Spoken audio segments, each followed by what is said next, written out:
అందరికీ వివేకానంద 163వ జన్మదిన శుభాకాంక్షలు.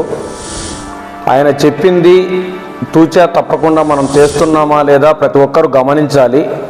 ఆయన ఉత్తిష్ట జాగృత ప్రాపవాని బోధిత అన్నాడు. ఉత్తిష్ట జాగృత అంటే లేవండి, మేల్కొనండి, మీ లక్ష్యాన్ని చేరేంత వరకు విశ్రమించకండి అని. మనం లక్ష్యం ఏదైతే ఎంచుకున్నామో అంటే మన భౌతిక లక్ష్యం కానీ ఆధ్యాత్మిక లక్ష్యం కానీ ఏదైతే మనం కావాలనుకున్నామో దాన్ని చేరేంత వరకు శ్రమించాల్సి ఉంటుంది నిజ జీవితంలో.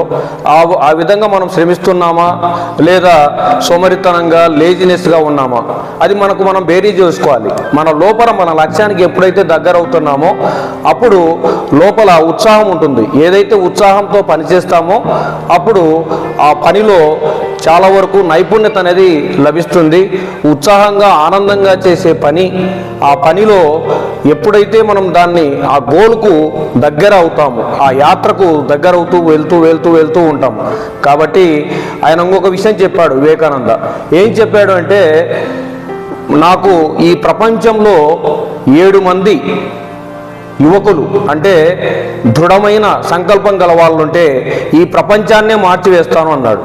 ఈ ప్రపంచాన్ని మార్చివేయడానికి నా వంతు నేనేం చేస్తున్నాను, ఆ 7 మందిలో నేను ఉన్నానా లేదా అని మనం గమనిస్తూ వెళ్తే అంటే ఆయన ఒక సంకల్పం అనేది దృఢంగా ఉండాలి. నేను ఈ పని చేయగలను అంటే పెండింగ్ లేకుండా ఆ పని ఆ రోజే చేయగలిగితే ఆ పని ఖచ్చితంగా పూర్తిగా నెరవేరుతుంది.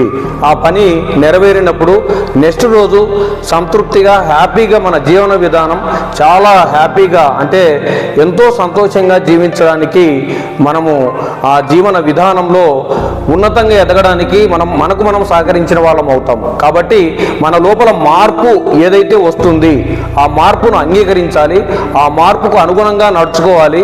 మనలో ఏదైతే తప్పు ఒప్పులు ఉంటాయో, ఏదైతే మన జీవన విధానంలో మన రోజువారీ జీవితంలో ఏదైతే చేయకూడని పనులు, చేయాల్సిన పనులు ఎక్కువ సమయం సెల్లుకు ఉపయోగించి దాని సమయం వేస్ట్ చేస్తున్నామా, లేదంటే మన నిత్య జీవితానికి మనకు అవసరమైంది ఏది మనం దాన్ని గమనిస్తూ ముందుకు వెళ్ళాలి.